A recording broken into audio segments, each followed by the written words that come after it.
ಸರ್ಕಾರದ ವಿರುದ್ಧ ಧರಣಿಗೆ ಎಸ್ಟಿ ಸೋಮಶೇಖರ್ ಹಿಂದೇಟು. ವಿಧಾನಸಭೆಯಲ್ಲಿ ಬಿಜೆಪಿ ಸದಸ್ಯರಿಂದ ಸದನದ ಬಾವಿಗಿಳಿದು ಧರಣಿಯನ್ನ ನಡೆಸಲಾಯಿತು. ಈ ವೇಳೆ ಬಿಜೆಪಿಯ ಎಲ್ಲಾ ಸದಸ್ಯರನ್ನ ವಿಪಕ್ಷ ನಾಯಕ ಆರ್ ಅಶೋಕ್ ಅವರು ಕರೆದಿದ್ದಾರೆ. ಕೂತಿದ್ದ ಶಾಸಕ ಎಸ್ಟಿ ಸೋಮಶೇಖರ್ ಅವರು ಅಶೋಕ್ ಅವರು ಕರೆದರೂ ಕೂಡ ಹೋಗಿಲ್ಲ.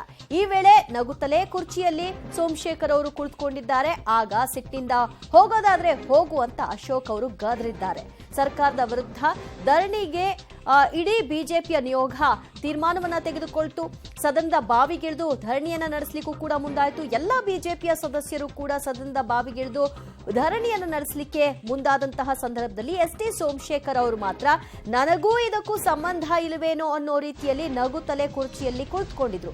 ಇದನ್ನ ಗಮನಿಸಿದಂತಹ ಅಶೋಕ್ ಅವರು ಮೊದಲೇ ಬಾರಿಗೆ ಕರೆದಿದ್ದಾರೆ. ಆ ನಂತರ ಅವರು ಬರದೇ ಇದ್ದದನ್ನ ಗಮನಿಸಿ ಸಿಟ್ಟಿನಿಂದ ಹೋಗೋದಾದ್ರೆ ಹೋಗು ಒಲ್ಲದ ಮನಸ್ಸಿನಲ್ಲಿ ಸದನದ ಬಾವಿಗಿಳಿದು ಸೋಮಶೇಖರ್ ಅವರು ಕೊನೆಗೆ ಅವರು ಕೂಡ ಧರಣಿಯಲ್ಲಿ ಪಾಲ್ಗೊಂಡಿದ್ದಾರೆ. ಅವರಿಗೆ ಮೊದಲೇದಾಗಿ ಇಷ್ಟ ಇರಲಿಲ್ಲ ಸರ್ಕಾರದ ವಿರುದ್ಧವಾಗಿ ಧರಣಿಯನ್ನ ನಡೆಸೋದು ಅನ್ನೋದು ಸ್ಪಷ್ಟವಾಗಿ ಗೊತ್ತಾಗ್ತಾ ಇತ್ತು. ಯಾವಾಗ ಅಶೋಕ್ ಅವರು ಸ್ವಲ್ಪ ಸಿಡಿಮಿಡಿಗೊಂಡ್ರೋ ಆಗ ಒಲ್ಲದ ಮನಸ್ಸಿನಿಂದಲೇ ಸದನದ ಬಾವಿಗಿಳಿದು ಅವರು ಕೂಡ ಧರಣಿಯಲ್ಲಿ ಪಾಲ್ಗೊಂಡಿದ್ದಾರೆ ಎಸ್ಟಿ ಸೋಮಶೇಖರ್ ಅವರು. ಇತ್ತೀಚಿನ ದಿನಗಳಲ್ಲಿ ಎಸ್ಟಿ ಸೋಮಶೇಖರ್ ಅವರ ನಡೆ ಏನಿದೆ ಅದಷ್ಟು ಪಕ್ಷಕ್ಕೆ ಬಹಳ ಮುಜುಗರವನ್ನ ತರ್ತಾನೆ ಹೋಗ್ತಾ ಇತ್ತು. ಆದ್ರೆ ಪ್ರತಿ ಹಂತದಲ್ಲೂ ಕೂಡ ಇದನ್ನ ಸಮರ್ಥಿಸ್ಕೊಳ್ತಾ ಹೋಗ್ತಾ ಇದ್ರು ಮತ್ತು ಬಿಜೆಪಿಯ ಹೈಕಮಾಂಡ್ ನಾಯಕರು ಇದಕ್ಕೆ ಯಾವುದೇ ರೀತಿಯಾದಂತಹ ಒಂದು ಪರಿಹಾರವನ್ನ ಕಂಡುಕೊಳ್ಳಲಿಕ್ಕೂ ಕೂಡ ಮುಂದಾಗ್ತಾ ಇಲ್ಲ. ನಿನ್ನೆ ಅಷ್ಟೇ ಸಿಎಲ್ಪಿ ಸಭೆಗೆ ಹೋಗಿದ್ರು ಸೋಮಶೇಖರ್ ಅವರು.